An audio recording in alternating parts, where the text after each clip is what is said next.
O ministro da Fazenda, Fernando Haddad, anunciou hoje um conjunto de novas medidas para melhorar a situação das contas públicas federais nos próximos anos. O pacote será enviado ao Congresso e inclui a reoneração gradual da folha de pagamento de 17 setores da economia. De Brasília, Amanda Mustafa traz as informações. O anúncio foi feito durante coletiva no Ministério nesta manhã. São 3 medidas que buscam, entre outros fatores, garantir que o governo consiga cumprir a meta fiscal prevista no orçamento de 2024 de déficit zero, ou seja, gastar apenas o que será arrecadado sem aumentar a dívida pública.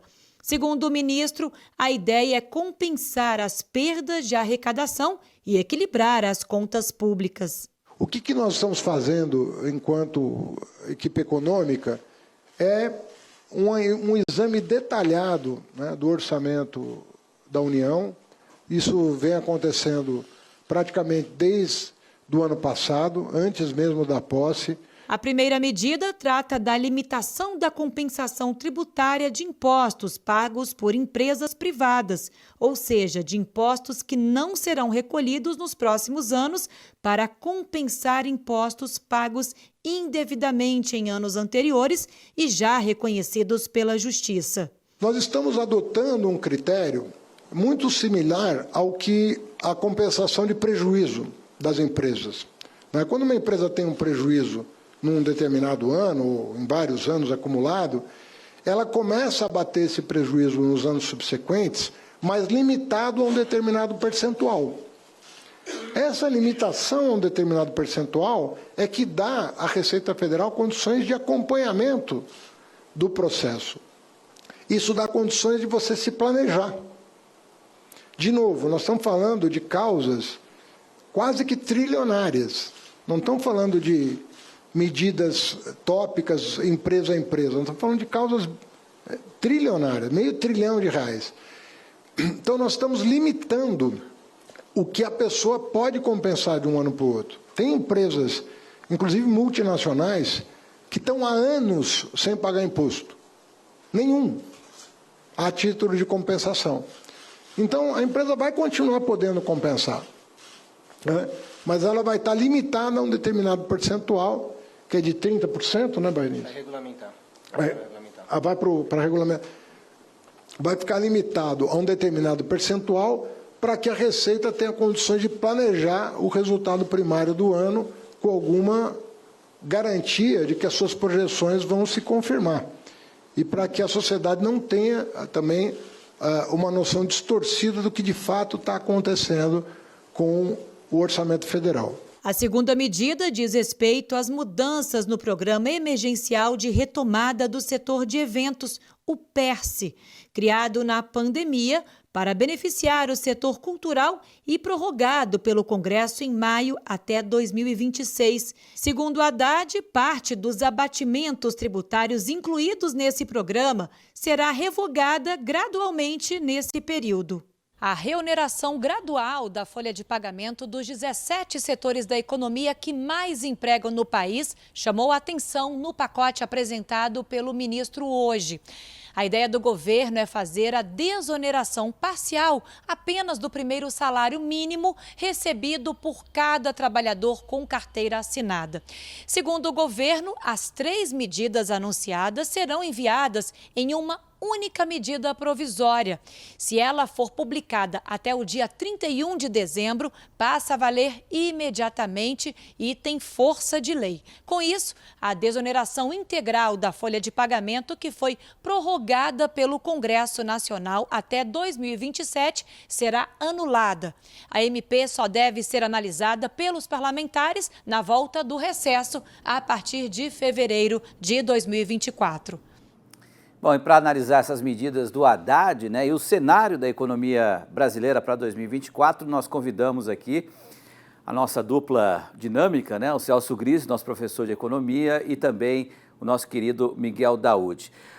Começar sempre com o nosso convidado, né, Daoud, o Celso Grise. Professor, pelo que eu senti, a gente vai ter do governo uma diminuição drástica nos incentivos dados nos últimos anos para aumentar a receita. Agora, quando a gente onera o setor produtivo, você inibe a economia. Isso não pode impactar no PIB no ano que vem, que já é pequenininho, a previsão de 1,5%.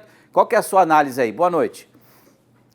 Boa noite, Pet, boa noite a todos. Olha, eu quero fazer uma análise não generosa, mas uma análise comedida daquilo que de fato está acontecendo. O ministro Haddad se comprometeu a um déficit zero.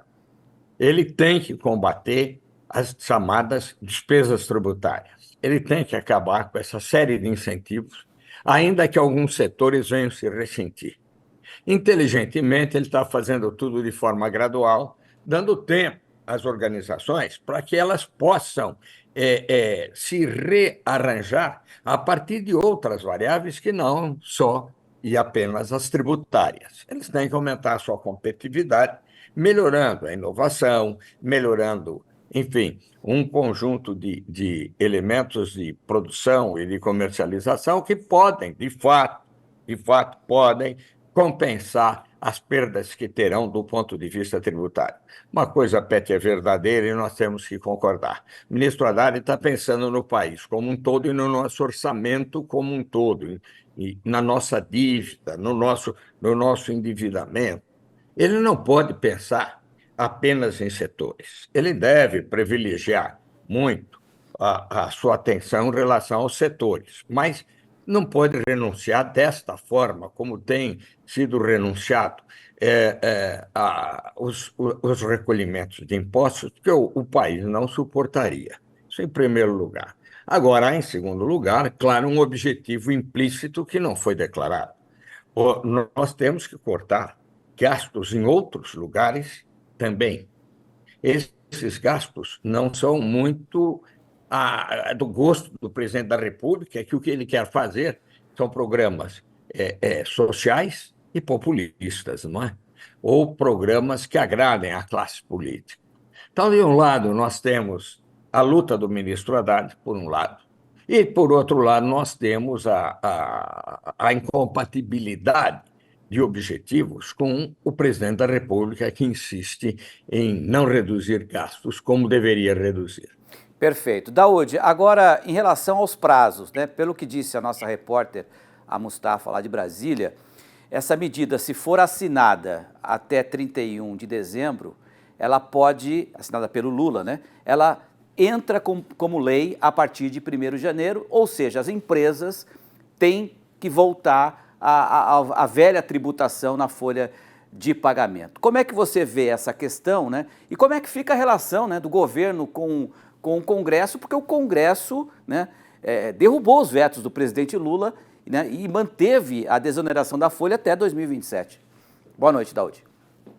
Boa noite, Petri. Boa noite a todos. Boa noite, professor. Bom, Petri, pelo discurso do Haddad, ele tomou muito cuidado, né? Ele agradou o Congresso, dizendo que não há oposição às decisões do Congresso. Ele começou aquele discurso, por um lado, que eu concordo aí com o professor, ele não está preocupado em reduzir despesa, ele está preocupado em aumentar a arrecadação, né? E ele foi todo polido, né, ao dar essa informação. Pelo que eu entendi, o presidente Lula não vai assinar essa medida provisória até o dia 1º, né? Ele está dizendo que isso vai ser discutido com o Congresso. Em momento algum, ele deixou transparecer que essa discussão com o Congresso vai ser já em cima de uma decisão tomada, né? Ele fala que isso vai ser discutido lá em janeiro, assim que o Congresso volta do recesso. Então, portanto, Petri, agora, se assinar a medida provisória agora, evidentemente que vai valer, né? A não ser que a medida provisória esteja lá alguma informação que isso vai ser decidido junto com o Congresso. Mas eu não acredito que ele vá fazer isso pelo seu discurso superficial a respeito desta decisão. Vamos ver. Vamos até o dia 1º. Mudando um pouquinho de assunto, Daoud, aproveitando também a presença dos dois, queria falar um pouco sobre o IPCA 15, que acabamos de divulgar, né? A volta do aumento dos alimentos. Você acredita que o número consolidado ao final do ano deve ser maior do que se imagina, Daoud? Olha, Petri, vai entrar no gol, Banco Central vai marcar um gol raspando a trave, o travessão de cima, né? A inflação nos 11 primeiros meses de 2023 está, segundo, né, a avaliação aí do Boletim Focus, em torno de 4,49, né? Esse boletim saiu agora, dia 27, né, de dezembro. E a previsão, né, é que feche nesse limite, 4,49, 4,50. O teto, né, o travessão de cima, Petri, travessão de 4,75. Então, provavelmente, a inflação vai fechar dentro do teto da meta de 4,75. Perfeito. E na sua avaliação, professor Celso Grise, como é que fomos nesse quesito economia em 2023? Passamos de ano e qual que é a sua previsão para 2024? 2024 deve ser um ano melhor do que 2023. Eu acho que nós temos uma recuperação dos investimentos no Brasil. Acho que não são investimentos apenas públicos, mas algumas privatizações que virão trazendo dólares para o país. Os investidores internacionais estão, até o momento, muito otimistas em relação ao nosso país. Então, eu vejo o investimento crescendo o nível de emprego, crescendo um pouco a renda com esse esforço do ministro Haddad de manter as nossas contas em dias, mas beneficiando a baixa renda, como quer o presidente da República.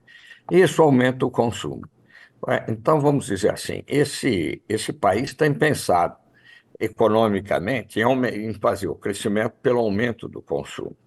Mas, por outro lado, nós temos uma feliz coincidência com capitais externos que vão vir ao Brasil, pelo lado da produção, aumentando a disponibilidade de serviços e de outros bens. Portanto, a inflação não parece fugir de controle no ano que vem. Dá para ser controlada efetivamente. Esse pacote do Haddad, sem dúvida, tem uma recuperação de renda aí embutida e, portanto, uma recuperação do consumo e, portanto, uma pressão inflacionária. Mas ela é absolutamente contornável. Então, eu creio que o ano 2024 será um ano muito positivo para o país, mas também não vamos esperar um grande crescimento. Mas será um crescimento aí na casa de 2% a 3%, com possibilidade até de surpreender. Mas eu ficaria por aqui, imaginando que o processo de distribuição de renda seja ajuizado, não se caia aí no populismo absurdo e tentar fazer, fora das regras econômicas, aumento ou redução de igualdade e de desigualdade, né? Eu acho que isso deve ser tratado de um ponto de vista técnico. Tomara que a sua previsão e o seu otimismo estejam corretos, né? Porque se prevê um PIB de 1,5%, você está falando em 2,5%, 3%, então é um otimismo realmente muito importante. Obrigado, professor Celso Grise, um ótimo 2024 para o senhor. Feliz ano novo, professor. Obrigado. Boa noite. Muito obrigado a todos vocês, especialmente ao meu amigo Miguel Daúde, que é pessoa da minha mais alta estima e admiração. Valeu, Daúde. Obrigado para você também. Boa noite, Daúde. Boa noite, é para recíproco, professor. Eu tenho o senhor conceito muito bom, nos conhecemos há muito tempo e eu aprendo muito com o senhor. Petri, obrigado. Valeu, um abraço.